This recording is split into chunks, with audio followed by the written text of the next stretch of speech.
안녕하십니까. 혼란한 정치 시사 이슈를 술술 풀어보는 선거권의 혼술 2월 14일 금요일 오후에 인사드립니다. 헌법재판소 윤석열 대통령의 탄핵 심리 변론 기일이 한 번 더 잡혔습니다. 10차 변론이 잡혔습니다. 9차까지 하고 다 끝내버리려고 하는 것 아닌가.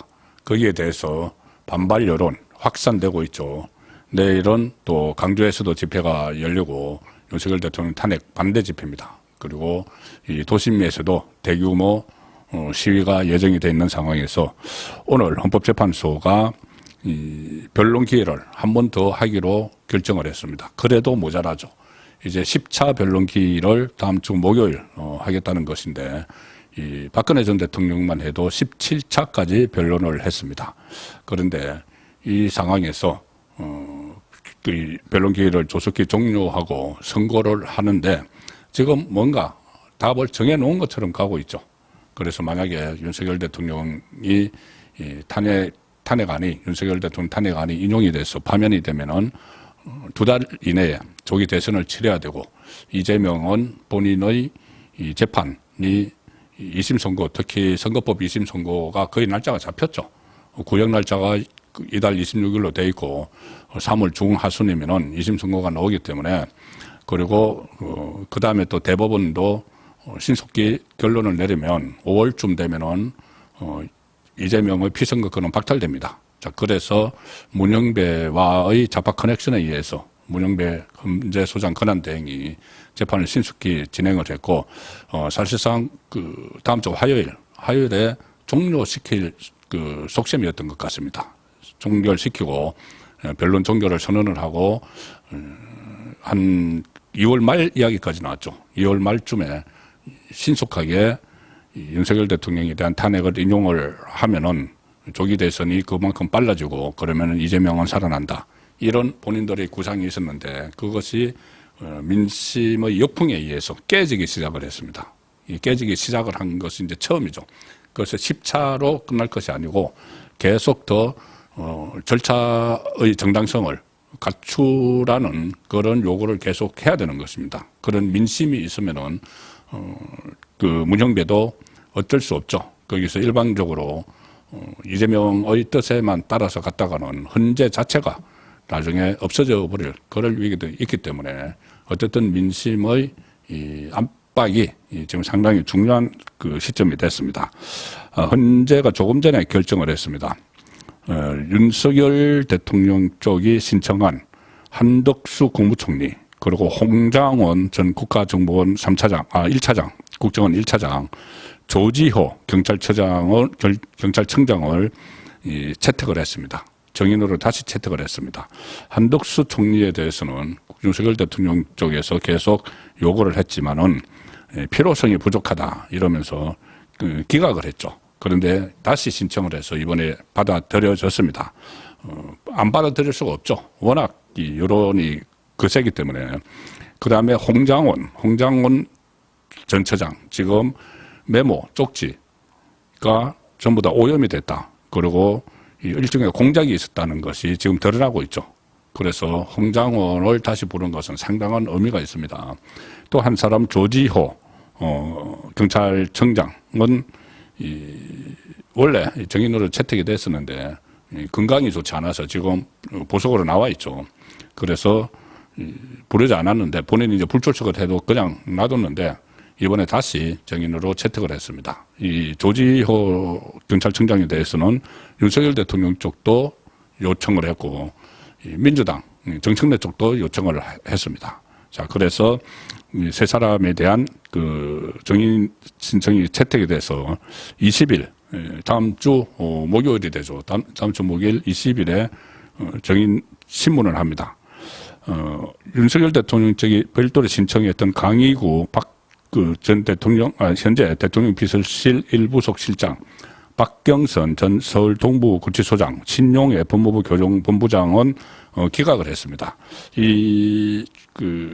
강의구 부속 실장은 국무회의 준비 과정, 그리고 박경선, 신용애 두 사람은 소위 말하는 체포 대상자의 구금시설 문제, 이런 것을 그것이 없었다는 것을 확인시키기 위해서 신청을 했는데 어쨌든 문형배는 이것을 또 기각을 했습니다. 그래서 이 세 사람 대신 한덕수, 홍장원, 조지호 채택이 된 것은 상당한 의미가 있습니다. 첫째는 시간이 이제 뒤로 더 미뤄지게 됐다. 그리고 10차로 끝나는 것이 아니고 앞으로 더 정인이 필요할 수가 있죠. 이 세 사람을 신문을 하고 나면 새로운 정인도 필요할 수가 있고 그리고 계속 이 정인을 30명 이상을 원래 신청을 했는데 다 기각하고 14명밖에 안 했죠.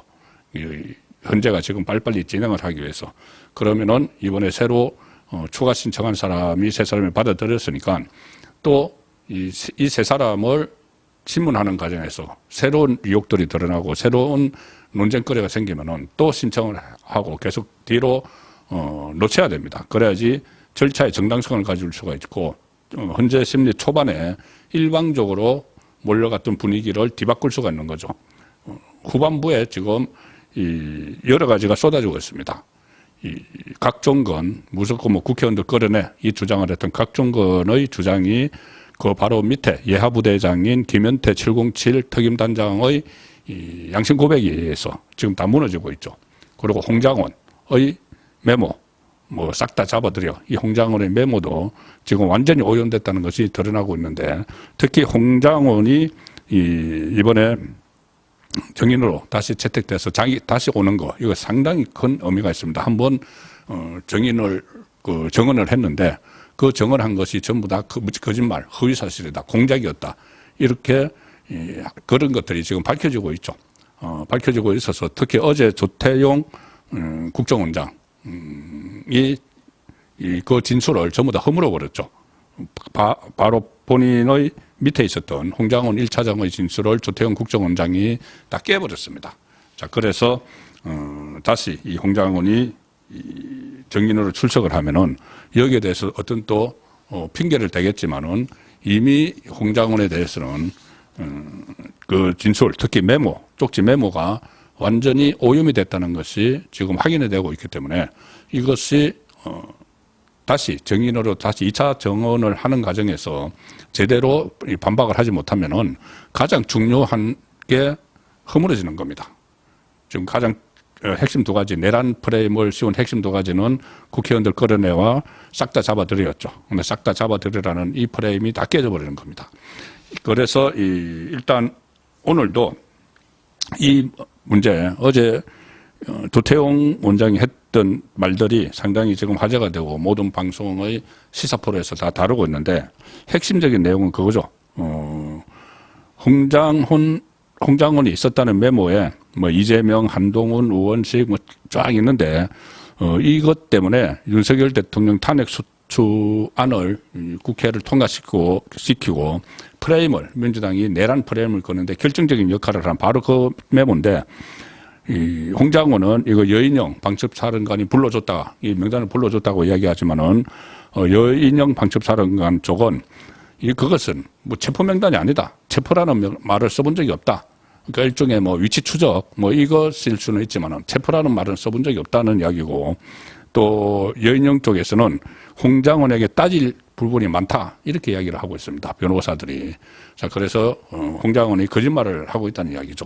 거기다가 어제 조태용 원장이 결정적인 것을 CCTV 이야기를 했죠. 조태용 원장이 홍장원이 국정원 안에 CCTV를 조사를 해봤더니 여인영과 통화할 때 자기는 국정원장 간사 앞 마당에서 어두컴컴한 데서 이렇게 명단을 받아 적었다고 하는데 그것이 아니고 CCTV를 보니까는 자기 청사, 자기 사무실에 있었다. 그런데 왜 거짓말을 했느냐? 제가 그 부분은 오늘 오전에 제가 설명을 드렸습니다. 술을 먹은 것을 감추기 위해서 아니면은 알리바이를 만들기 위해서 자기 보좌관을 끌어들여서 이런 것이 진짜 이거 실제 이 메모가 진짜라고 알리바이를 만들기 위해서 정설을 시키고 이랬을 가능성 이것들을 이제 다 다음 주 목요일 나오면은 이걸 다 추궁을 해야 되는 것이죠. 아마 지금 홍장훈은 상당히 긴장하고 조마조마하고 있을 겁니다. 두 사람이죠. 홍장훈하고 이재명. 이재명은 이 시간이 늦춰지기 때문에 어떻게 보면은 이 본인 계획에 완전히 차질이 생길 수가 있는 이 선거법 2심은 점점 다가오고 헌재는 빨리 안 끝나고 자 그런 상황이 되고 있습니다. 이 부분은 제가 오늘 7시 라이브 송국권의 정치서에서 좀 더 구체적으로 설명을 드리도록 하고 어쨌든 그래서 홍장원의 이 메모가 처음부터 거짓말이었죠. 거짓말이었고 거기다가 이 보좌관에게 처음에는 한 번 정서를 시켰다고 했는데 2번이나 정서를 시켰다 이런 것도 새로 나왔고 그리고 또 세 번째 뭐 버전 그러니까 제일 처음에 자기가 썼다는 것은 어디서 썼는지 막 헷갈리는데 그것을 버렸다는 것이고 보좌관에게 처음에 한 번 정서를 해달라고 했다는데 2번 정서를 했다. 그 보좌관의 진술입니다.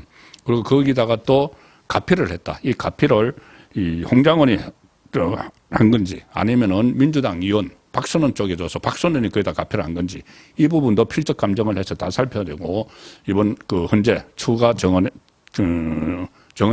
신문에서 다 밝혀내야 될 부분입니다. 만약에 이게 그때 윤석열 대통령 쪽 변호인에 의해서 국민들이 다 지켜보는 가운데 이게 완전히 가짜다. 그리고 조작됐다. 공작이었다는 것이 밝혀지면은 대통령 탄핵 심리의 분위기는 완전히 바뀔 수가 있습니다. 조기에 끝내지 못할 뿐더러 기각 가능성이 훨씬 높아질 수도 있습니다. 예. 자세한 내용은 오늘 저녁 7시 라이브 송국권의 정치수에서 다시 설명을 드리도록 하겠습니다. 송국권의 혼술이었습니다.